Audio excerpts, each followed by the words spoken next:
You're listening to Run, or You Win, Revive Us Now podcast with Steve Gray. As pastor of the Smithton Outpouring and the Kansas City Revival, Steve is a leading voice of revival worldwide. Steve shares his life-changing encounters with God, along with biblical teaching that equips you to experience and lead lasting revival. Come, run with Steve and expect God to revive us now.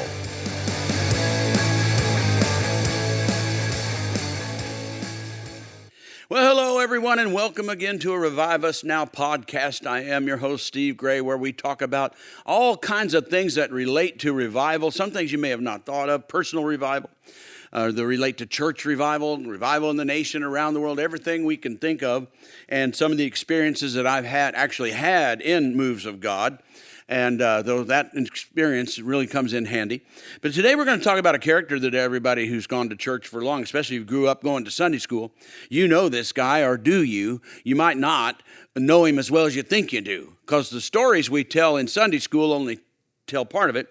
So I want to talk about revival that we wouldn't normally think of, and the character called Zacchaeus. Everybody knows about Zacchaeus, but we don't get the full impact unless you know the culture and know a little bit more about the culture and what's going on here. So most of us know a little bit about Zacchaeus. If you went to Sunday school, one thing you know is he's short. And if you know the song about Zacchaeus, you know that they call him a wee little man. I don't know how short he was, but apparently he was short and shorter than everybody else. So the one thing we know then, if he was that short, apparently shorter than most people, he was recognizable. You could recognize him. You could say, oh, there's Zacchaeus over there, right? So that's important to the story that we don't realize, and I'll help you with that in a minute, and how this is so important to the visitation he's going to get. So he's recognizable. The other thing that didn't come out in Sunday school when I heard about him was we kind of know a little bit that he was a tax collector, but I think if we studied, he was a high up chief type, big time chief type tax collector. So he was high up in the tax collector circle, right?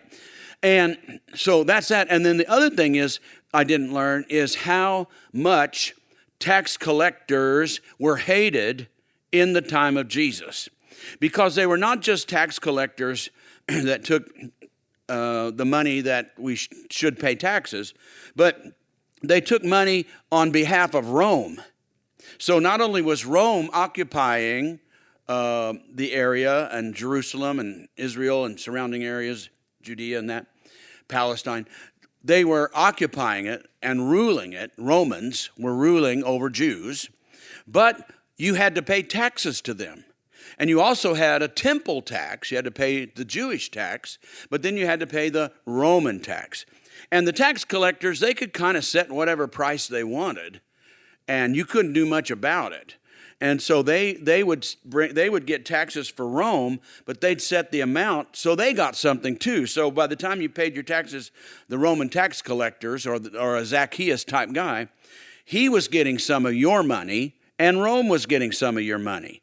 And so they were very much hated because they were in cahoots, so to speak, cooperating with the Roman Empire. So they were hated by the Jewish people. So put that all together now, and we have the story of Zacchaeus, that he's recognizable, he's a tax collector, and then we know from our story growing up that he wanted to see Jesus, okay? Now, the reason we like the story is we know that he's short, and he wanted to see Jesus, so badly that he was willing to climb up into a tree. So he climbs up into a tree so he could see Jesus passing by. And so he wanted to see him he wanted to really see him. He went to a good effort. But what we don't realize is the risk that he's taking by coming out into the crowds where Jesus is. Because normally tax collectors would not go into a crowd. They're not going to go into a crowded place of Jewish people. They were so hated, and that a lot of times if they went into a crowd, somebody would pull a knife on them and stab them. That was not unheard of. And, if the Romans could catch who it was, then they get him and they throw him into prison or jail. But in the crowd like that, you really wouldn't know who did it, and nobody's going to tell on anybody else, So Zacchaeus could be easily killed or, murdered or hurt or injured among the crowd. So normally they wouldn't even go among the crowd. So this tells you he really did want to see Jesus. So there might be a couple of reasons that he went up into the tree. Not only is he going to be able to see Jesus, but he's also a little safer up there than standing among the people. Being short and being in a crowd, he's really an easy target and for a hated tax collector. Okay, so that's kind of the setting we have here. Now, so he goes up into the tree. Now, never in anybody's mind of popular Jesus. We're talking about the people that are yelling and looking and wanting. The popular Jesus among the crowds. Because we sometimes know that some people didn't like Jesus, but there were the crowds that loved him and his own followers. None of them would ever expect what is about to take place. Because none of the people would like Zacchaeus.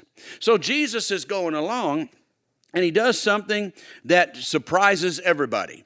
He sees Zacchaeus up in the tree. Apparently, he knows who he is too. Could it be prophetically just a word from God that his name is Zacchaeus? Maybe. But I think most of the people in town, they know who Zacchaeus is. He's the short tax collector that takes our money. And so there he is, and Jesus is walking by, and he looks up and he sees him in the tree and up high. And something just happens. And it shows us, he says, Zacchaeus, come down, because I'm going to go to your house today. Now, everything changes. Because number one, nobody would have picked Zacchaeus for a visitation from Jesus. Nobody'd pick him. They'd all think, surely not. And he gets criticized for hanging out with tax collectors and sinners. You know that. That's one of the things they said about him. But he does. And that tells us something. One, first of all, that Jesus often picks who we don't pick. And that's why everybody who's maybe never been picked or wouldn't normally pick, or maybe your life has not been what it should be, and so you wouldn't even pick yourself, needs to be in the position to be picked. Because you don't know. You may look at the pastor over here or this talented person or this singer over there and you think, well, if God's going to pick somebody to lead something great and do something great or get a visitation from Jesus or God, that's probably who they'll pick, or they'll pick that big church on the corner or whatever. Be ready, because oftentimes, would you have picked a smelly fisherman to go catch people? No, he just a fisherman, knows nothing about anything. And Jesus picked Peter and the other fishing buddies. And so look who he picked. So all of a sudden, this hated tax collector is being up in the tree, and Jesus says, I'm coming to your house. And so this hated tax collector is now going to be visited by Jesus himself. How many other people in that crowd would have loved to have Jesus come to their house? And they're looking at themselves saying, I'm better than that tax collector. I'm better than they are. I'm not a tax collector, and I'm fair, and I work hard. And in fact, I don't have as much money as I'd like to because tax collectors take it all, and I've lost so much, and I love God, and I try to be honest, and all these things are going through their head, and said, he should have come to my house, not that tax collector's house. What is he thinking?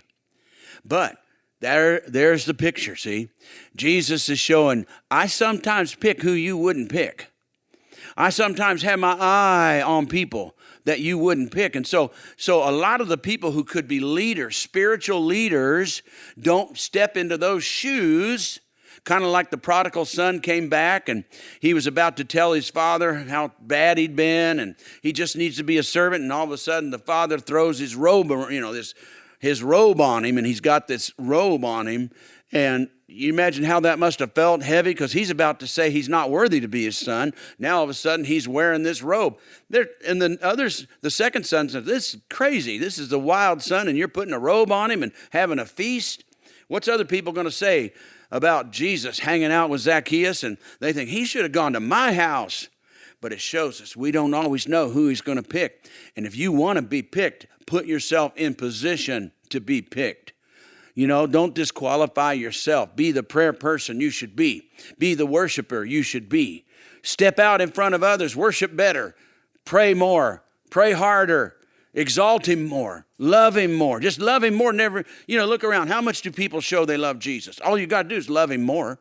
Just show you love him more. Just put a little more into it. And who knows? He might just look and say, I'm going to come to your church. I'm going to come to your house and visit you.